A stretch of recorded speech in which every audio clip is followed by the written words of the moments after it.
میں کافی بنا کر لاتی ہوں بابا، وہ بولی۔ بابا مجھے ڈر لگ رہا ہے، اگر اس نے میرے لیے بھی انکار کر دیا تو؟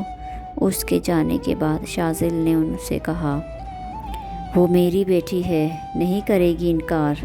10 منٹ کے بعد سکین نے دستک کے ساتھ اندر کی جانب قدم بڑھائے تھے۔ وہ دونوں خاموش ہو گئے۔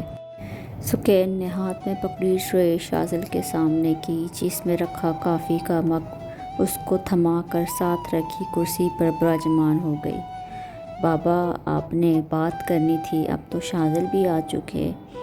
سکین نے کمرے پر چھائی پراسرار خاموشی کو ختم کرتے ہوئے کہا،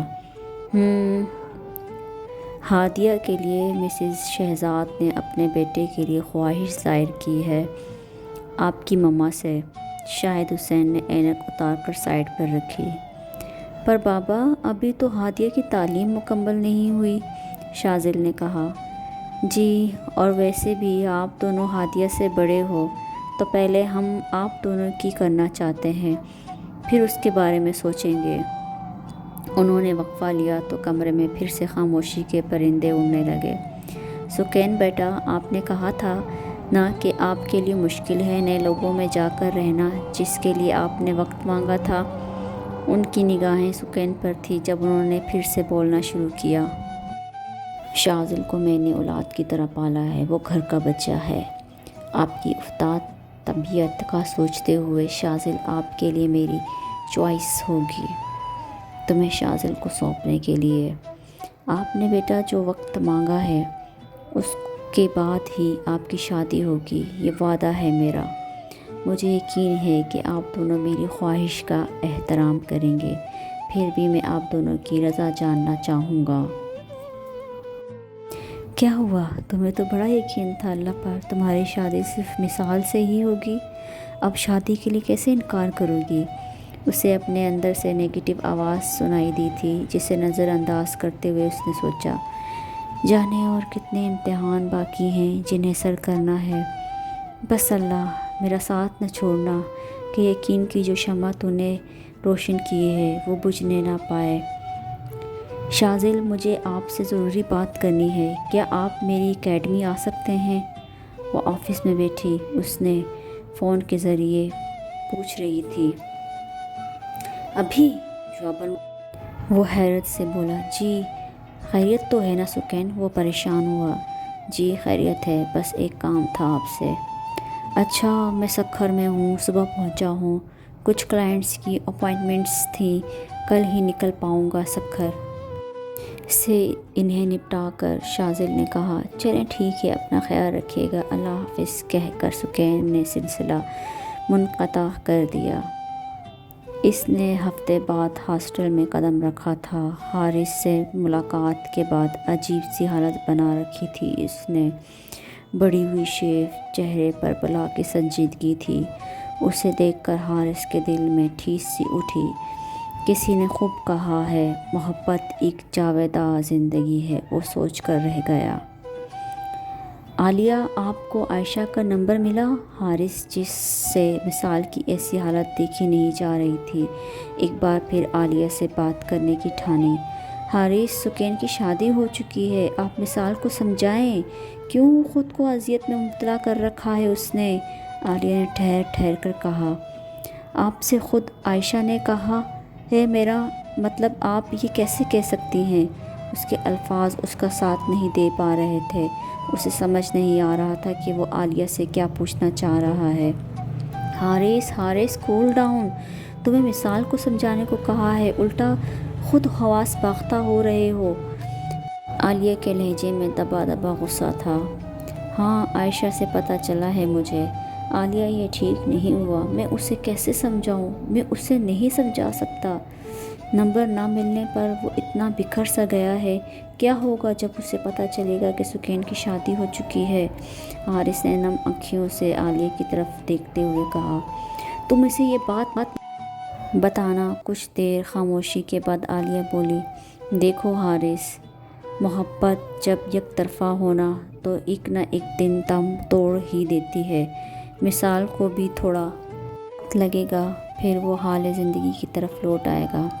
مثال، کیا آپ اب بھی اسی کو چاہتے ہو؟ نہ چاہتے ہوئے بھی دل میں مچلتا سوال لبوں پر آ ہی گیا تھا عالیہ کے۔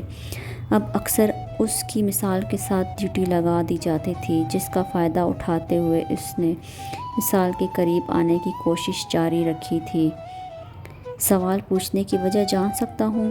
اس کا لہجہ سپاٹ تھا، بے مروتی سے بولا۔ یوں ہی خیال آیا تو پوچھ لیا۔ اس کی روڈنس پر عالیہ کو دکھ ہوا۔ ایسے خیالات کو اپنے ذہن میں مت آنے دیا کریں۔ آپ نے میرے سوال کا جواب نہیں دیا۔ وہ جواب جاننے پر بضد رہی۔ ہاں، اس کے لہجے میں فخر تھا اپنی محبت پر، ایسا عالیہ کو محسوس ہوا۔ مثال کی ہاں اس کے دل میں کانٹے کی طرح چبھتی محسوس ہوئی، یہ جانتے ہوئے بھی کہ اسے کوئی مثال یاد نہیں، نہ ہی وہ کسی مثال سے ملنا چاہتی ہے، اور یہ کہ اس کی شادی بھی ہو چکی ہے۔ اس نے اتنا بڑا جھوٹ کتنی آسانی سے بول دیا تھا۔ میں نہیں مان سکتا، اور نہ کسی کے کہنے پر مانوں گا جب تک وہ خود آ کر نہیں کہتی۔ یقین تھا، کرب تھا، انتظار تھا اس کے چہرے پر، اس کے لہجے میں چھپے الفاظوں میں، جب وہ بولا، پلیز مزید میں اس بارے میں کوئی بات نہیں کرنا چاہتا۔ یہ فائل ہے وارڈ نمبر 2 کی۔ اس نے فائل کو چیک کرنے کے بعد اسے تھماتے ہوئے کہا، میں راؤنڈ لے کر آتا ہوں، ایکسکیوز می۔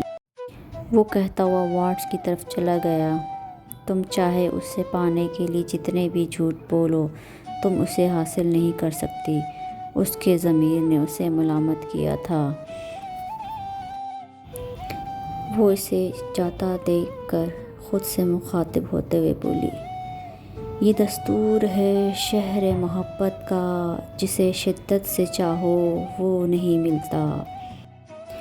میرے لیے ایسا کرنا مشکل ہے سکین، بہتر ہے آپ کو خود بات کرنی چاہیے بابا سے۔ وہ جیسے ہی کراچی پہنچا، اس نے سب سے پہلے سکین کی اکیڈمی کا رخ کیا تھا۔ اسے اندازہ تھا کہ سکین نے اسے کیا بات کرنے کے لیے بلایا تھا، اور اس کا اندازہ درست نکلا، یہ جان کر اس کا دل اتھاہ گہرائیوں سے ڈوب کر ابھرا تھا۔ شاذیل، بابا نے جواب ہم دونوں سے مانگا ہے کہ میں انکار کروں گی تو وہ وجہ پوچھیں گے۔ سکین نے نظر تراشا۔ وجہ تو وہ مجھ سے بھی پوچھیں گے سکین، میں کیا جواب دوں گا؟ میں انہیں منع نہیں کر سکتا، میرے لیے ایسا کرنا مشکل ہوگا۔ اس نے اپنے سامنے بیٹھی اس بے حس لڑکی کو دیکھا جو بچپن سے ہی ایسی تھی، پھر بھی اس کے دل کی مکین تھی۔ جب بابا نے اس سے اس کی شادی کے حوالے سے پوچھا تھا کہ وہ اب اس کو دولہا کے روپ میں دیکھنے کی خواہش رکھتے ہیں، تو اس نے ڈرتے ڈرتے اپنے دل کی بات ان کے سامنے رکھ دی۔ یہ الگ بات تھی کہ وہ جانتا تھا سکین کے دل میں اس کے لیے کچھ نہیں۔ کیا سوچ رہے ہو شاذیل؟ وہ جو اپنے دل کی نادانی پر ماتم کر رہا تھا اس کے پکارنے پر چونکا۔ سکین، کیا میں انکار کی وجہ جان سکتا ہوں؟ وہ ٹھہرا، پھر تحمل سے گویا ہوا، میں بابا سے بات کر بھی لوں تو بھی وہ آپ کی شادی مجھ سے نہیں کسی اور سے تو کریں گے نا؟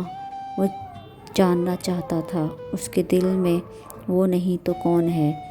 شاذیل، میں نے آپ کے بارے میں کبھی اس حوالے سے نہیں سوچا، اور ویسے بھی میں صرف آپ ہی نہیں کسی سے بھی شادی نہیں کرنا چاہتی، اتنی سی وجہ ہے انکار کی۔ شاذیل، پلیز آپ بابا سے یہ بھی تو کہہ سکتے ہیں کہ آپ مجھ سے شادی نہیں کرنا چاہتے۔ وہ آس بھری نظروں سے اسے دیکھتے ہوئے کہہ رہی تھی۔ وہ اسے کیسے سمجھائے کہ وہ کیا کہہ کر انکار کرے گا جب خواہش بھی اسی کی ظاہر کی ہوئی تھی۔ شاذیل نے نگاہیں جھکا لیں، نہیں چاہتا تھا کہ دل کے آنسو آنکھوں کے رستے بہہ کر سامنے بیٹھی سنگ دل پر سب آیا کر جائیں۔ ٹھیک ہے، میں بابا سے کر لوں گا بات، تم فکر مت کرو، اس نے کہا۔